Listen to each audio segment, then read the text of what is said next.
U.S. Secretary of State John Kerry condemned the actions of Hamas, firing numerous rockets with the offer of a ceasefire from Israel and Egypt. The international community strongly supports the calls for a ceasefire. Joining us now is Dan Arbell. He's a 25-year veteran of the Israeli Foreign Service and a scholar in residence at the Center for Israeli Studies at American University. Dan, thanks for being on our program. Thank you for having me. So is this ceasefire proposal essentially dead? Well, it was agreed upon this morning. Israel gave 5.5 hours or so of not using weapons or artillery or planes. What it got in return was a barrage of rockets and missiles. And right now, as it looks on the ground, Israel decided not to continue with this one-sided ceasefire. So it is again attacking targets in the Gaza Strip. Israel accepted the ceasefire, Hamas rejected the ceasefire. Right now, the Israeli decision was to end this one-sided ceasefire and to continue with the operation. Does Israel see the continuation of violence with these rocket attacks as a license, perhaps, for a ground invasion of Gaza? I don't think Israel really wants to invade Gaza. I don't think Israel really wants to take over Gaza. Israel left the Gaza Strip in 2005, evacuated its military bases, its settlements. 9,000 Jews were evacuated into central Israel, vowing never to return. Israel does not want to return to Gaza.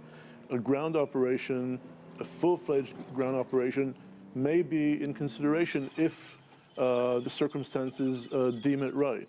I don't think Israel is right now very much keen on invading Gaza.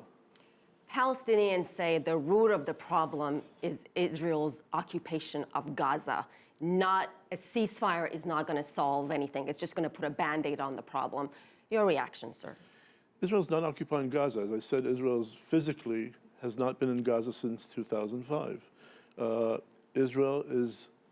Is there a blockade going on, though? There is a blockade, a naval blockade, which the UN deemed to be legal in the findings of the Palmer Commission of September 2011. Israel is taking all the precaution, all the necessary measures to ensure the safety of its citizens. So indeed, there is a blockade, but Israel is not occupying Gaza. Right now, as a response to the barrage of rockets and missiles coming from Gaza, Israel must exercise its right to self-defense. Self-defense, a lot of people understand, but the high casualty numbers are something that the international community is concerned about. We're talking about some 200 Palestinians have been killed. A lot of those are civilians. This is just more than numbers and statistics, sir. What is Israel doing to ensure civilians are not paying the price here? So Israel regrets the loss of innocent life, definitely. And Israel is doing its utmost to try and bring down the number of casualties. Israel has dispersed leaflets from planes warning civilians to stay away from dangerous areas. Israel has also called on cell phones and home phones to alert citizens of Gaza to stay away from trouble. There's clear evidence, which has been on the web in recent days, where you see Israeli pilots, when they reach areas where children or civilians are near a target, they stay away from it. They do not attack. When, unfortunately, we've seen Hamas use, and we've seen Hamas spokesperson call for people to act as human shields, and sometime when there are attacks, innocent people get hurt. That's not Israel's intention. You mentioned Israel gives a warning for people to get out of harm's way. Yes. But where are people supposed to go, sir? Well, again, they are supposed to stay from the areas in which Hamas headquarters. But is there a safe area in Gaza? There are areas in Gaza where Israel is not targeting, Israel is not attacking. And I know that tens of thousands of citizens of Gaza have fled from areas which are considered to be dangerous and are finding a temporary shelter in other places which are not attacked. So there are areas which are not attacked. It's not a full-fledged attack on Gaza. Israeli strikes are very surgical, very to the point. They try not to target civilian targets.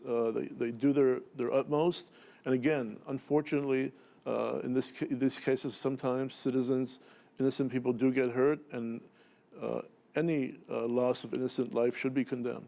Dan, is the Israeli military strategy working here? The rocket attacks have not stopped. It's a challenge because, as I told you, Israel does not want to take over the Gaza Strip. Israel does not want to invade Gaza. Israel offered a calm for calm ceasefire a week ago, which was not only rejected by Hamas, but Hamas met it with an aggressive response of missiles and rockets. So what does a country do when it faces such a threat? The number of Israeli casualties may be low, but it disrupts the daily lives of millions of Israelis from south to north, in the center cities, everywhere. Life is not normal life in Israel, and the Israeli government has a commitment to its people to protect them, to ensure peace and tranquility. And until those goals are met, Israel must do its utmost to defend itself. You mentioned life is not normal these days for Israeli citizens. They want peace and tranquility. But does Israel also admit to the fact that life is far from normal for Palestinians in Gaza, and they too, sir, want peace and tranquility? Well, Israel and the Palestinian Authority were engaged in a 9-month political process chaired by Secretary of State John Kerry, which collapsed, unfortunately, in April 2014, just several months ago.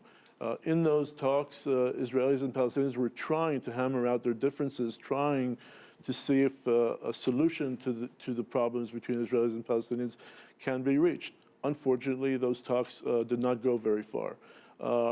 Israel clearly sees the head of the Palestinian Authority, Abu Mazen, as a legitimate partner, wants to conduct negotiations with him.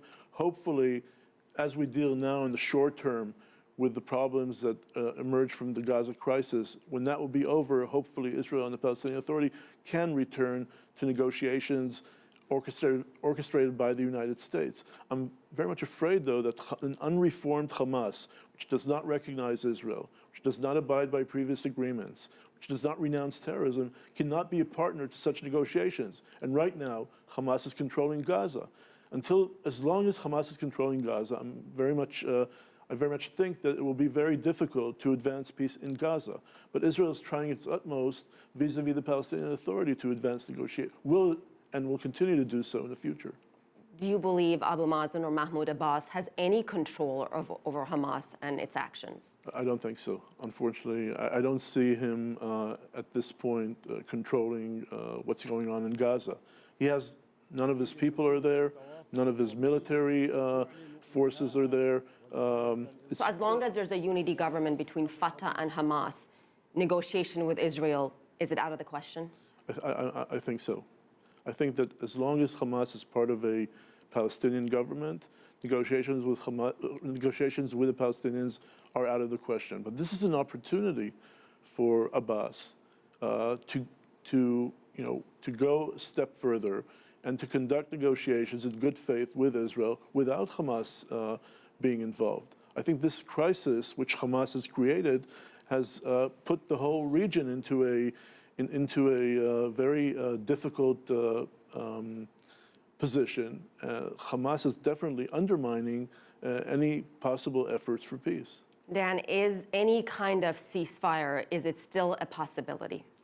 Well, Israel has agreed to Egyptian orchestrated ceasefire this morning. Hamas rejected it.